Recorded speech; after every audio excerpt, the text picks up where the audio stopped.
story. This would have been back in the early 1800s when he said, in his commentaries, he said, it's highly proper that Congress should possess the power to decide how and when any money should be applied. If it were otherwise, the executive would possess an unbounded power. Congress is made the guardian of the treasury. And I say all this to impress upon any impartial patriot that the legislative branch, and that's us, and only the legislative branch, has the power to spend money. I mean, so how does a ban on earmarks cede our authority to the president? This is something that is kind of heavy lifting, but I think it's very important that people understand how this actually happened. And this is how it works. This is the way things work here and have been for many years, and the Constitution is very clear. The President of the United States submits a budget to the Congress. That's the House and the Senate. That's us. In this budget, there is an overall budget, but within the budget, he says how much is going to be spent to defend America, how much is going to be spent for roads and highways, how much for water infrastructure, how much for all these things. And so we have these top lines under which we are operating. And so let's just take as an example, I happen to be the second ranking member on the Armed Services Committee. And in his budget last year, he had, I think, $330 million set aside for a launching system called a box of rockets. By the way, it's a good program. It's something that we need, but with limited funding, we in the Armed Services Committee, and this is what Senator McCain was talking about. We do have experts in these committees who look at our missile defense system and all this stuff and say, how can we best defend America?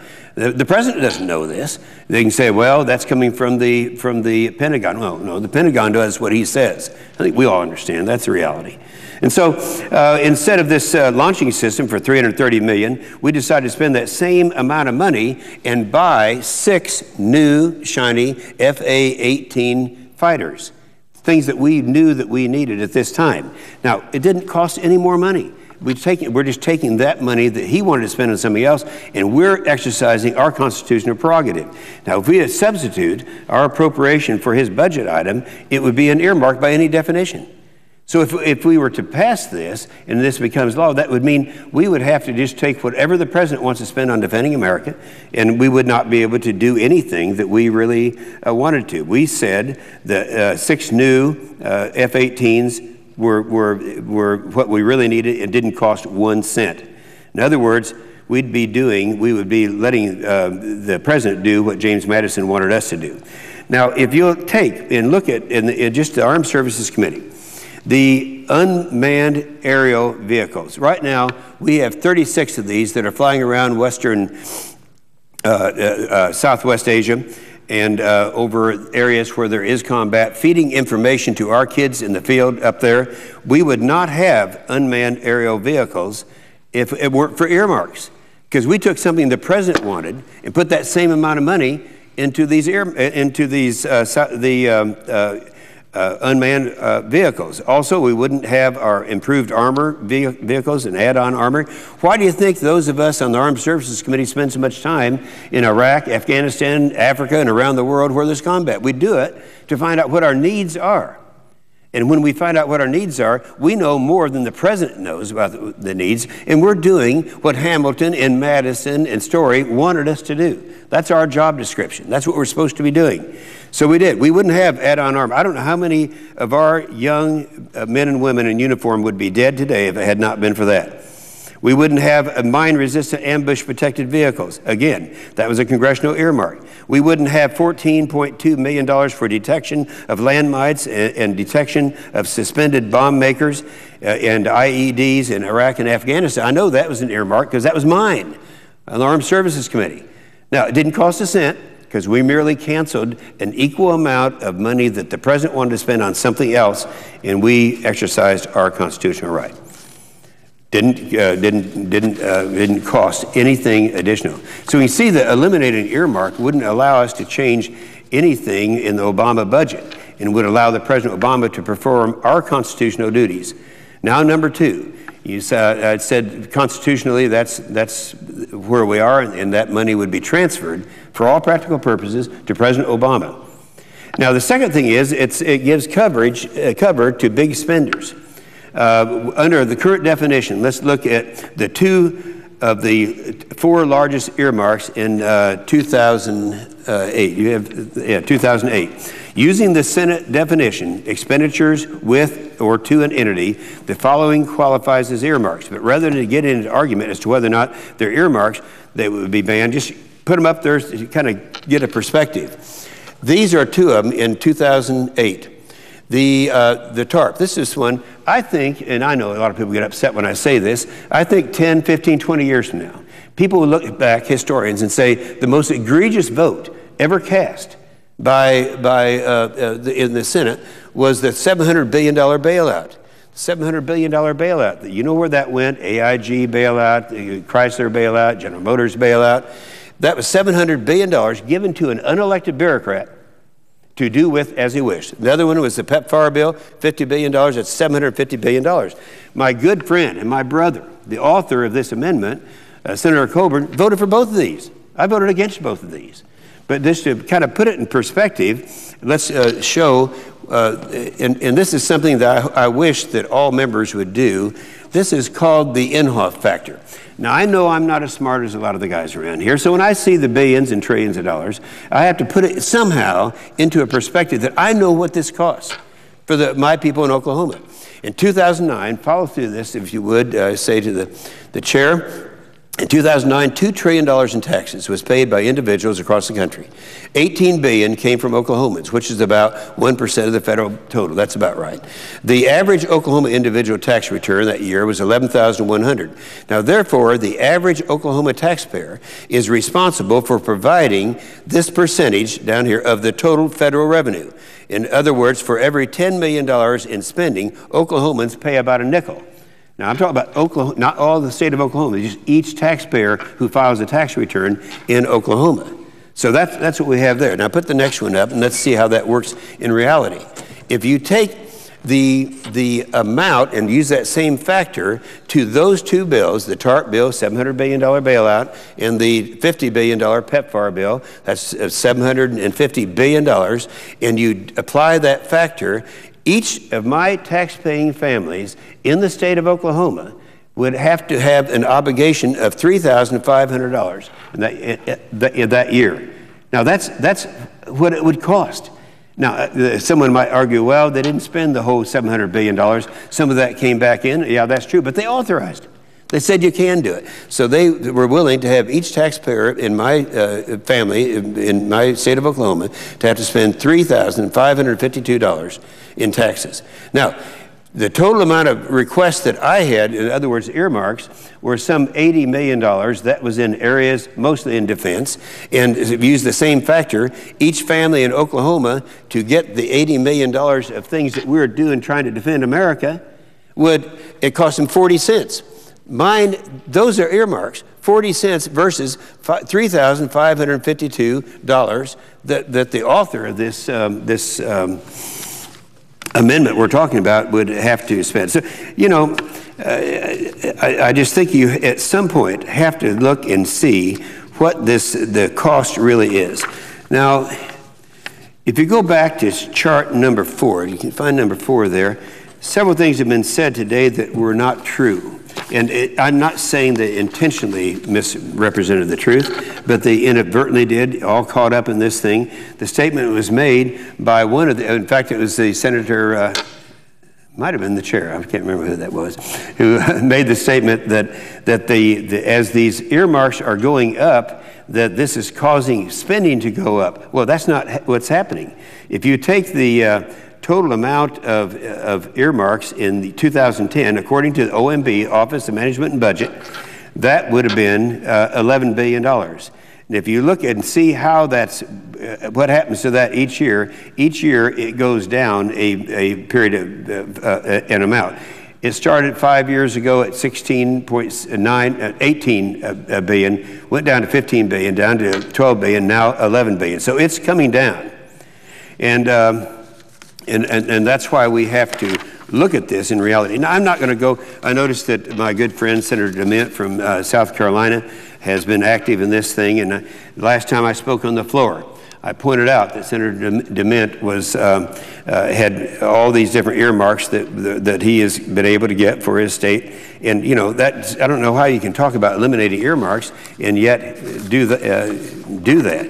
Now, the platitudes that are used, it's interesting when you don't have the facts on your side, you don't have logic on your side, but you have a population that has been led to believe that earmarks are bad. That means appropriations are bad, authorizations are bad, unless they're done by the president. That those individuals they say earmarks are a gateway drug that needs to be eliminated in order to demonstrate that we are serious about fiscal restraint. There's only one problem with it: it's not true. According to the Office of Management and Budget, again, and the federal spending watchdog groups, such as the Citizens Against Government Waste, earmarks have dramatically decreased over the last several years. I mentioned 05, $19 billion, 08, $16 billion, 09, $15 billion, 2010, $11 billion. So while the total number of earmarks and overall dollar amounts of earmarks have declined, the Obama deficit has ballooned to $3 trillion in 2 years.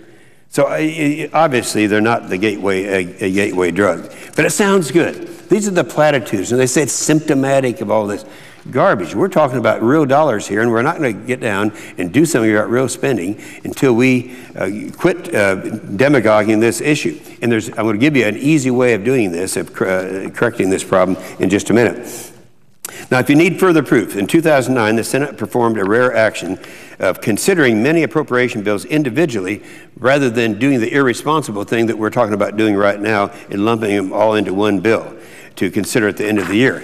Now, the value of considering these bills individually is that it gives senators the opportunity to exercise some oversight in government. So in 2009, senators could offer amendments to both cut spending and strike particular earmarks if they desired, and they did desire. Between the months of July and November of 2009, there are 18 votes specifically targeting earmarks. Now, if they had failed, but if they had passed, it wouldn't have saved 1 penny. Now, instead of putting the money back into the pockets of the American people by reducing spending or shrinking the deficit, these efforts to eliminate earmarks would have put the money into the hands of President Obama by allowing his administration to spend the money as it saw fit. At the end of the day, none of the money would have been saved. President Obama wins, the American people lose. In another case, the members offered an amendment to strike funding out of a program called Save America's Treasures for specific art centers throughout the United States, but the money was simply shifted to allow the Obama administration to do it. The same thing happened with the transportation projects. Several members offered amendments to strike a variety of transportation projects in many states, and they were unsuccessful. So what happened? That money went back to the bureaucracy controlled by President Obama. Now, not one of these actions saved a dime, but made President Obama happy because it went back to his coffers. Now, we've clearly demonstrated 2 points. First of all, the spending is an exclusive constitutional obligation of the Senate. And secondly, killing an earmark doesn't save a dime. It merely gives that money to President Obama. Well, it reminds me, you know, of what I went through 10 years ago, when I couldn't get anyone to understand how they were cooking the science and why we should not pass a cap and trade. And everybody thought the world was coming to an end, and I was that one person. And granted, that was 10 years ago. Now it's the prevailing thought here in Congress. In fact, the annual big party that's thrown by the United Nations, who started the whole concept of global warming, is having their annual party next week. And not even 1/4, none of the media is going to show up. Hardly anyone's going to show up at this thing because people realize now it was a phony issue. It was, in fact, the greatest hoax ever perpetrated on the American people. And I said it. And everyone got mad at me. Everybody hated me. And so I don't mind being the only one, and I am the only one on this. Let me say a couple of good things have happened, though. It's been mentioned that several of those who were most adamant in opposition to earmarks, they talked about, in the case of Rand Paul from Kentucky, our new senator. I'm so happy to have him with us. He said that he would argue for things for the state of Kentucky. And Senator Mike Lee said, I wouldn't say there's a mandate to stop spending for roads and any other general purpose of the like. Another one, Michelle Bachmann, said that, well, it's already been stated. I think Senator One of the other senators already mentioned that. Said, I don't believe that building roads and bridges and interchanges should be considered an earmark. Great, I agree. That's my whole point. And so we're seeing all these people now coming around saying, well, we do have a job to do. Senator Chambliss said there are times when crises arrive, issues come forth, and they're important to Georgia, such as the Port of Savannah, and that I reserve the right to ask Congress and the President to approve funding. Well, there it is. So I just would say those individuals who are on the other side realize that that is the wrong side. Let me say something else. I'm very proud of some of the talk shows. I'm on quite a few talk shows, and when you get a chance to talk, like I'm talking now, and explain to people what this situation is. I'm looking right now at, I think, 12 major talk show hosts in America who now pretty much agree with what I'm saying tonight. Mike Gallagher, Mark Levin, Dennis Prager, Scott Hennon, Janet Parshall, Hugh Hewitt, Michael Savage, Crane Durham, Lars Larson, Jason Lewis, Rusty Humphreys, Jerry Doyle, and quite a few. And it was not easy for them to say, you know, maybe Inhofe's got a point here. Let's look at this and look at this a little bit closer. So let me just say there is a solution. I said that in the very beginning. And I have to give credit to where credit's due, because this is not my thought. This is what I did. We have 8 great conservative Americans that that head up 8 conservative groups. And I'm talking about Tom Schatz, president of Citizens Against Government Waste, Melanie Sloan, director of Citizens for Responsibility and Ethics in Washington, Steve Ellis, Taxpayers for Common Sense, Craig Holman, Public Citizens, Jim Walsh, Rich Gold, Manny Rivales, and Dave Winhold. And thanks to them, we can put this whole earmark issue to rest, because they authored the 5 principles of earmark reform. There they are, the 5 principles of earmark reform. These are all the conservatives that said, you know, we really need to do something about this, at the same time preserve our Constitution. So I introduced a couple of weeks ago Senate Bill 3939, and what I did, Mr. President, I took everything that they had and I put that into a bill, and there it is. So if you want to take it just section at a time, the 5 principles are to cut the cord between earmarks and campaign contributions. Congress should limit earmarks directed to campaign contributors, exactly what Senate Bill 3939 does. Section 2, no earmark beneficiary should make contributions aggregating more than $5,000. The second thing there, to eliminate any connection between legislation and let's see, that's the second. The third, to increase transparency, Congress should create a new database of all congressional earmarks. And it goes on, and they elaborated, and they said, this is all something you can find, but you can't get your hands on it. It's too complicated. So consequently, we have in our section of the bill, section 4, the Secretary of the Senate and the Clerk of the House shall post on a public website of their respective houses a link to the earmark database maintained by the Office of Management and Budget. Every one of these things, I can go through, every one is answered in Senate Bill 3939. So if you really want to do something about it, pass that bill and you've solved the problem. And you kept our constitutional duties intact. Now, we did one more thing, because it goes one more step. This is very, very important. It was an oversight by them, but they all agree with this now. This goes a step further. It says that the administration, President Obama, the bureaucracies will have will have the same transparency as senatorial earmarks. And so, you know, Senator McCain talked about lobbyists or lobbying these bureaucracies. Sure they are. They're doing it because if we don't do the spending, if we don't do the appropriating and authorization, then the president does it. So the bureaucracy is doing that. So we have a section in this bill that subjects them to the same thing. I remember when Sean Hannity came up with the 102 most egregious earmarks. Now, this is just some of them. There are 102 of these. I read all 102 on the Senate floor from this podium. And I did it just to make sure that people understood what he had found out. These earmarks, and I said at the end of reading all of these, and look at some of them, $300,000 for helicopter equipment to detect radioactive rabbit droppings. I mean, this stuff. The one thing that all 102 have in common, all 102, not one of them was a congressional earmark. They're all bureaucratic Obama earmarks.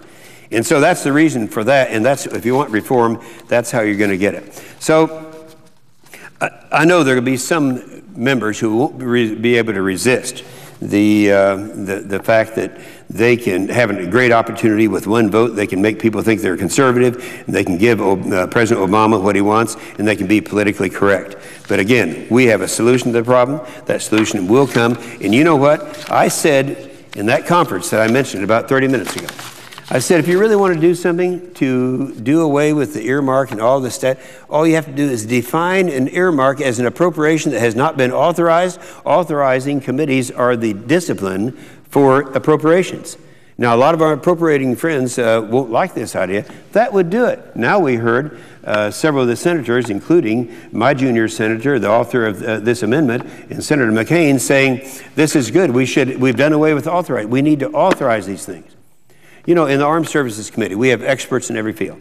One of the experts, one area, a group of people, they look at our missile defense system. Right now, we are in real serious problems in this country by taking down the site in Poland that would stop the ground-based interceptor site. That's something that we should be doing. We need to have redundancy. We know that we can hit a bullet with a bullet now. That's the type of thing that we should do. We have the experts who know how to do that. So I would just say this, that we have an opportunity. We can reform this. We can subject the bureaucracy to the same transparency that we're subjected to. Do away completely with earmarks as people are, in their minds are thinking of them, and go to having redefining as appropriations that have not been authorized. I know it's a hard concept, and it's one that not many people want to believe, because it's much easier just to overly simplify it and say all earmarks are bad. Well, if you define them properly, I agree, they'd all be bad. Anything that's appropriated that is not authorized, in my opinion, is bad and should be done away with. So with that, just one voice in the wilderness, one conservative saying, this is the true story. If you really do want to cede our authority, constitutional authority, to President Obama, you can do it by passing this amendment, because this allows them to, it gives them the authority that we have. And if you really believe that that's the thing to do, and after looking at the Constitution and what Justice Joseph Story and Hamilton and Madison all said we're supposed to be doing here, let's seriously consider that and resolve this problem. Put it behind us so we can quit distracting from the big spending that's going on today that's given us $3 trillion deficit in 2 years. With that, Mr. President, I yield the floor.